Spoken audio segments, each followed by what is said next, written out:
Hold on to your butt. Come on, sucker. Let's get it on. Oh, you want to fight? You want to fight? I do not entertain hypotheticals. The world as it is vexing enough. You don't know anybody named Iris? I don't know nobody named Iris. Can I have a piece of toast? I don't give a damn what you think you are entitled to.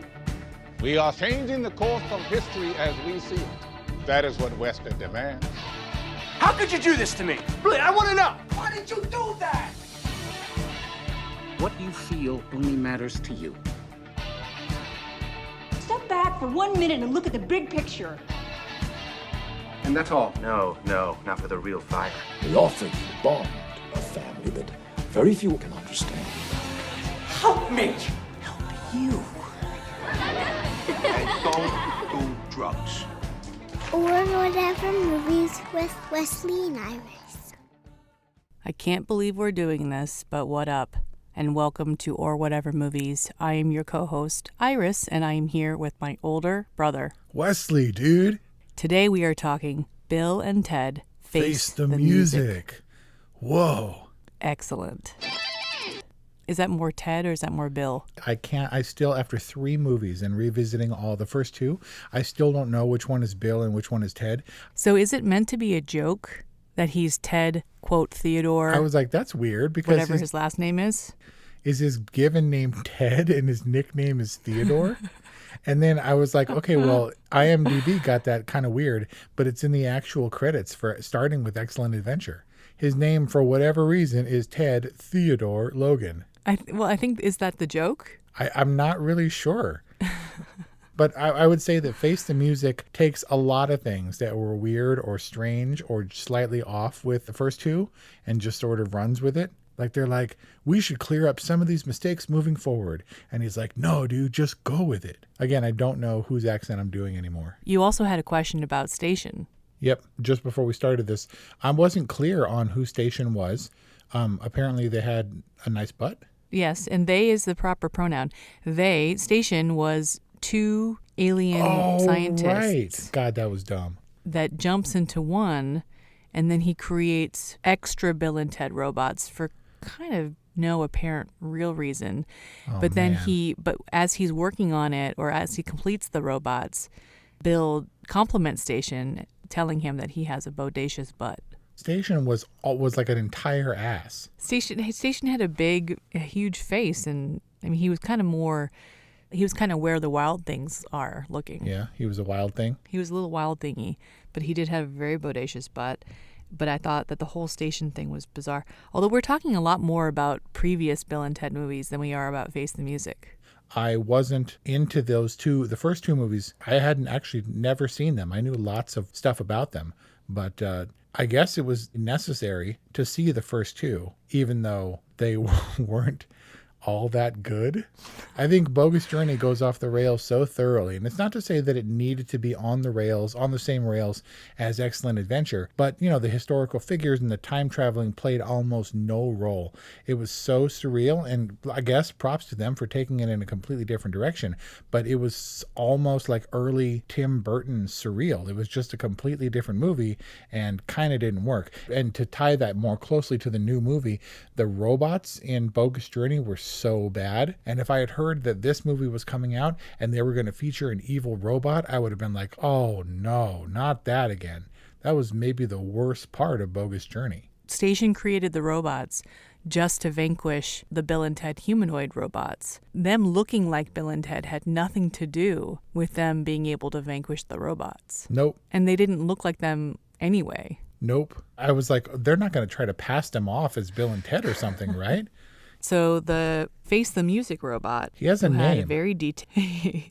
His name is Dennis Caleb McCoy. So Dennis Caleb McCoy, I similarly was like, they're rehashing this? Like they're bringing back a robot? And then his makeup, did it have to look quite so much like the Grim Reaper?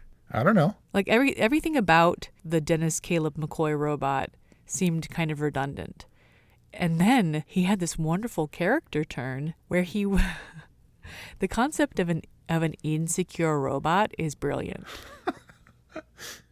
It's like he was hiding behind his programming. And once that failed him and he started to twitch a little bit, then his conscience came through. It was definitely a different kind of robot. And it was, I guess, not as much RoboCop as it was Tin Man robot. Where it's very obviously a human. When he's getting beaten up pretty early after his introduction, he's like going, ow, ow, in the prison ow, yard? Ow. Yes, in the prison yard. And I'm like, I think Amy and I had the same thought at the same time. Like, he's a robot. Why is he getting hurt? Right. By the way, Amy and I'm assuming you know, but Amy and I watched Face the Music together. The Sneak, a former guest on our podcast. AKA Making It in LA Patch. We had macho nachos, a creation of our own making, a couple cocktails, and a $25 purchase of Face the Music. Was it easier with the macho nachos and the cocktails to get through Face the Music? Oh, you can't watch Face the Music without a drink. I disagree. You can't watch Face the Music and enjoy it without a drink. Okay. So, so connecting to that point, it was weird that the robot was getting kicked, but he was only part way in his journey, right, for this movie, because they fully acknowledge how strange it was. Without prompting, Ted was like, yeah, how can a robot even die? And ironically, once the robot was dead was when he came the most alive. That's deep, dude. Yep. But the Dennis Caleb McCoy thing, did that ever pay off? It didn't pay off, but it was so earnest. And first is like, I have a name, like as a self-revelation. And then they took the joke farther. It didn't pay off as much as it evolved and matured. And then it was Dennis Caleb McCoy. And by that time, Ted was like, hurry up, robot. And they have no patience for the robot's journey of self-discovery. He might have been the best part about this movie. I think that this movie is better than Excellent Adventure. I didn't think that starting out, and way better than Bogus Journey. You have to at least concede that, right? Yes, it's definitely better than Bogus Journey. Excellent Adventure, it's kind of hard to compare it because without Excellent Adventure, Face the Music wouldn't exist. In some weird way, it was necessary to end this story, to pay off on this life-changing, world-uniting music. So we should talk about the musicians. Wasted opportunity, good gimmick and gag. You know, I like time travel movies, and I think that the characters, the historical figures in Excellent Adventure were an essential component, and I missed having that most of the time in Bogus Journey. So I was definitely happy that they incorporated not only historical figures who were popping in and out of time, as the time construct seemed to be destabilizing, but as long as they were going to face the music and come up with this epic band, then grabbing these musical figures wasn't just a gimmicky way to get time travel and historical figures back into the mix, but rather as components of a band. In Excellent Adventure, they were bringing the historical figures back for their book or history report, right? But in this case, it was a little bit better, a little bit more clever that they were bringing them back, at least for the purposes of like an ultra, like super band. Ultra super band, but do you really feel like they made good use of that device? Yeah. No, that's a long time fantasy of a lot of people, right? What would be your super group from any member, living or dead, of any band? And you can John Bonham on drums and all that stuff. I can appreciate that assembling a fantasy band would be fun. Yeah, they assembled this band for the ages, but then they didn't contribute to the songwriting at all. They were like glorified studio musicians at the behest of the random DJ daughters, and then Bill and Ted, who suddenly decided they wanted to whip out a solo. What musician did they bring back for Excellent Adventure? That was Beethoven. Beethoven. Beethoven. Beethoven. It's so dumb. I have to admit, I laughed at Beethoven. There are a lot of things that I laughed at despite myself. A movie like this is hard because you can't watch Bill and Ted Face the Music critically and enjoy it. But it's also such a great movie and such a great franchise to review because there's so much to talk about. Bill and Ted Face the Music is a very specific note that the filmmakers have to hit, no pun intended, right? Because these movies have a feel. I think that it was a different kind of ambitious movie than Excellent Adventure, but tonally it seemed to fit perfectly with at least the first movie. And I think that was super important.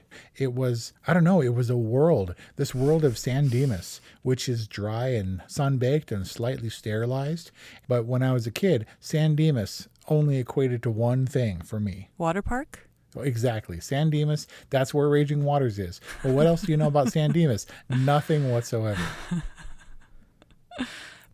Did you notice that the princesses, Joanna and... Which, by the way, were those the same actors? No. They hadn't been played by the same actors in any of the movies. Like, if you're going to recast the princesses, at least cast princesses with legit English accents, no? But did you track that when Bill and Ted land at the retirement home to meet old Bill and Ted, that is when the old Joanna and Elizabeth steal their phone booth? Yeah. Were Joanna and Elizabeth here? Yes. And no. Yeah, they take off. It was a little bit confusing at first. So every Bill and Ted iteration that they encountered, right, from the prison yard to the ones that were playing in the crappy dive bar or whatever, and then the fancy pants Dave Grohl fakers. But the ones that they chased them off the stage when they were playing their crappy song, they were there to impart the information that their wives didn't want anything to do with them. That in fact, later on, they stole the phone booth to go back and tell their younger selves to get out of there. Right. Because of how unhappy they were. And they show up at the therapy session. Yes, I admit I had to revisit some of the stuff to make sense, but it's all there. And it's not for lack of them properly setting it up. You just have to pay attention. Do you need to have a scientist? Couldn't you just have a PA tracking this information? To their credit, they spent a lot of time developing this movie and they wanted to get it right. And if you really think about it, if you chart it out, it is pretty convoluted because they have multiple people traveling in multiple different times and tracking all those storylines. Not only do we have Bill and Ted, but Billie and Thea and also the ladies traveling through time, the princesses. So there was a lot going on and they did keep track of it. You had to get on board with the idea that Bill and Ted were going to visit their alternate selves at different points in their lives moving forward. And let me tell you, dude, Kelly cackled like she was howling when they visited the prison. And they were in their ridiculous, strangely plausible looking bodysuits, the muscle suits. Oh my God. That was like the funniest thing for her ever. Alex Winters pausing was it, good. looking at the tattoos and stuff. Yeah, because he had those like weird like those neck things. The traps. Those Tom Hardy neck things. Yeah, those things are scary. And Keanu Reeves looks less old when he's like that because he's got his beard back. Yeah, that's true. And I think this movie knew what it was about. I mean, they tried on one hand to get it really right. And on the other hand, they were like, okay, and there's a killer robot, but it finds its conscience. And it's got a name and it realizes all that.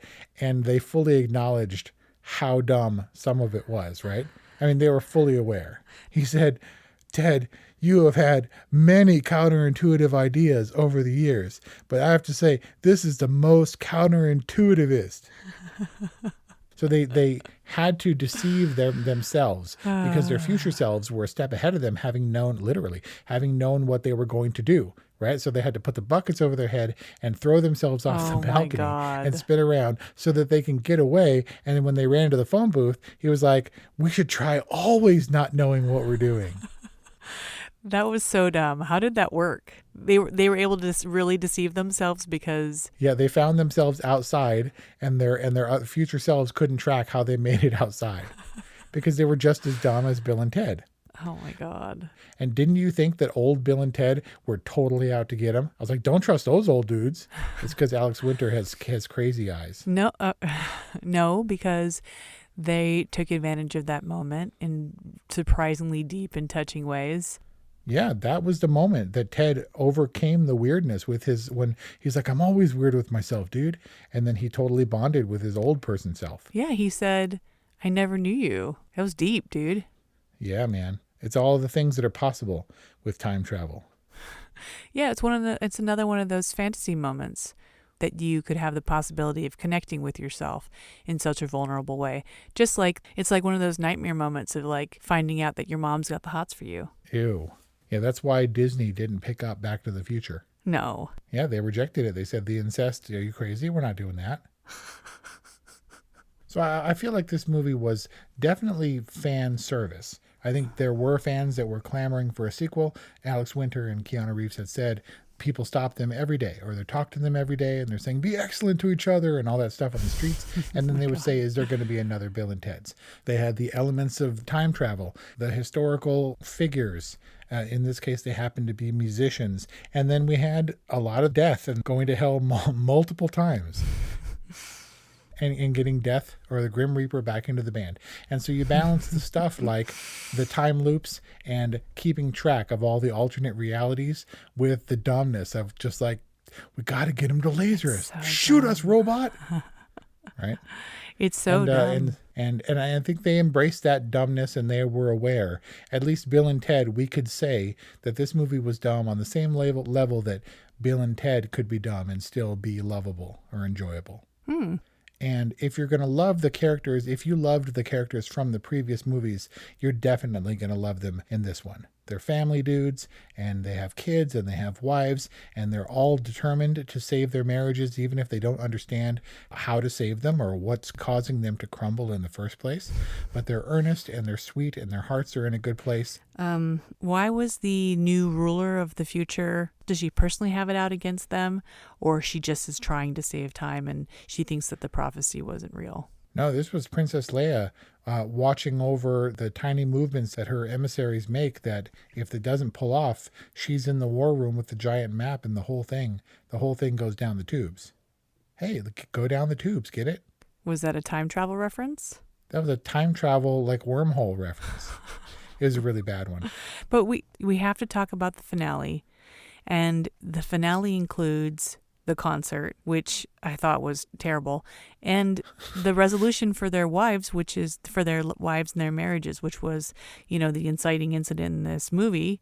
If for them being like, our marriages are over, they were very forgiving, and I'm not really sure what it was that Bill and Ted actually did to bring them back around. They realized their destiny, man. They created the piece of music that was going to save the world, and that put an end to their malaise and to their insistence on churning out all this lackluster music. Maybe they weren't meant to be the band for the ages. Maybe it was Billie and Thea, and Bill and Ted could focus on their lives, their wives. Because the whole cheat in the first place for Bogus Journey was that they went away and studied and came back to be good musicians, right? Mm-hmm. And made babies. And the opening scene for Missy's new wedding to Ted's little brother, Deacon. Yeah, he and they played their long titled instrumental experimental piece. It was actually pretty good. At first it was good. It fell apart, but the theremin and stuff was kind of groovy. Well, if you unplug the stuff,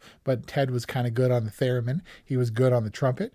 And Bill was, he's got that circular breathing, the throat singing down pretty well. They're trying hard. And the young princesses didn't have a real problem with Bill and Ted yet. That was projected down the line. So they didn't have a tremendous amount to forgive them for. And maybe moving forward, Bill and Ted could safely fall into being the husbands that they needed and not desperately clinging to this idea that they needed to do this thing, dude, to save the world. Yeah, it was funny because in the therapy session, it was clear that Bill and Ted seeing themselves as a unit wasn't the problem that the princesses were having, right? They were almost as oblivious to Bill and Ted's unitness as were Bill and Ted. But it was obviously a problem for Brittany, who couldn't kind of get over it and assumed that was what about Jillian Bell, who was Brittany and Brittany Runs a Marathon, who also ran in this movie and who was equally as funny in this movie as she was in Brittany Runs a Marathon. She was a little misguided in that she thought that was the actual problem. And I think it was a good misdirect because so we thought that was kind of the problem. But really the princess's problem were, like you said, was their inability to move past needing to write the song that would unite the world. But at what point did it click? And really, did the ending work for you? When it started to become self-aware enough so that they could really have fun. And they were like, dude, this movie's going to be all over the place. We're going to Vienna and New Orleans and France and the Stone Age. And we're going to put you guys in crazy outfits and we're going to see different versions of you throughout time. It's going to be awesome. And the robot's not going to be really a robot. He's going to find his conscience. And And when it really started to embrace how dumb it was shooting to be, then I kind of got on board. It did get some momentum, but then it came to a screeching halt on the 210. I feel like the Dennis Caleb McCoy character was a good representation, was a good symbol for this movie, in that he started out very stiff and robotic and just going through the motions, and then eventually found his heart. And we kind of rediscovered who the Bill and Ted characters were. If you loved them before, you would certainly love them now. I think the first time I laughed was when they died and he was trying to assert that he was a real person with a real name. And they were like, come on, robot. And he's like, they got into hell and they were looking for the kids. And Ted's like, what are we going to do, dude? And Bill says, I don't know, dude. And then Dennis Caleb McCoy's like, yeah, I don't even know, dude.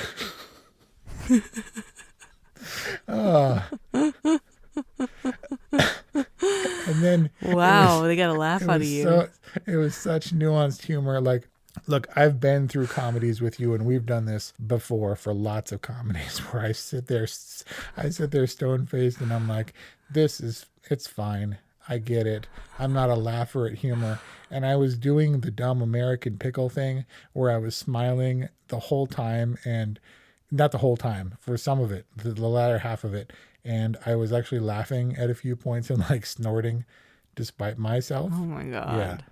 I went in this fully expecting to hate it, especially after the last two movies to which I have no loyalty whatsoever.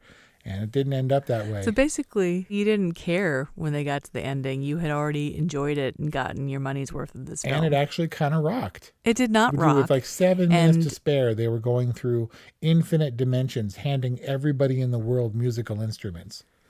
But why? It's not like everybody in the world was part of composing this song. I don't even know. They didn't even play along. But it was great that they had everyone present. They had notables throughout history, all present on the freeway to witness this unifying rock. You're either with it or you're not. When you say that you're going to write the best song in the world, like you don't show it. You let the song is always going to be better in your imagination. Like the Dave Grohl song. And that they play on headphones, which they should have done for the final song. I don't know. I think there were a string of missed opportunities in this movie. I can appreciate that they treated the time travel with a certain amount of meticulousness, regardless of how ridiculous it is. So I do give it credit for kind of carrying us along, getting us to the finish line. But I don't know. With not being a Bill and Ted's fan, you know, having basically watched the two movies in preparation for the third, Bill and Ted Face the Music, I feel like there were a lot of missed opportunities in this film. Well, at least you were awake for all of this one. In one sitting, no less. Yeah, man. Solid, all right. I had a good time, inexplicably, with Bill and Ted Face the Music. Wow. Well, it eked a chuckle out of you, which is no small feat. And we've disagreed on lesser movies. This movie was boring, I'm sorry to say. Man. And the other two ain't that great either. So maybe Bill and Ted just isn't the franchise for me. Yep. I was relieved not to have reviewed those movies ahead of this one.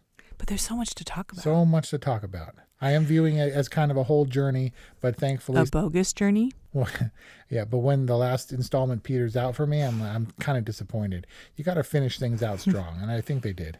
All right, well, there you got it. An excellent from Wes, a bogus from Iris. That is our talk on Bill and Ted Face the Music. Available on VOD. I guess I don't regret paying $25 to watch this movie, but it was definitely a boring.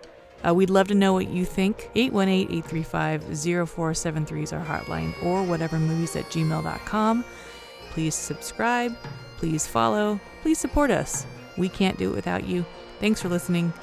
We'll see you next time. And be excellent to each other. And party on, dude. God, you sound so old.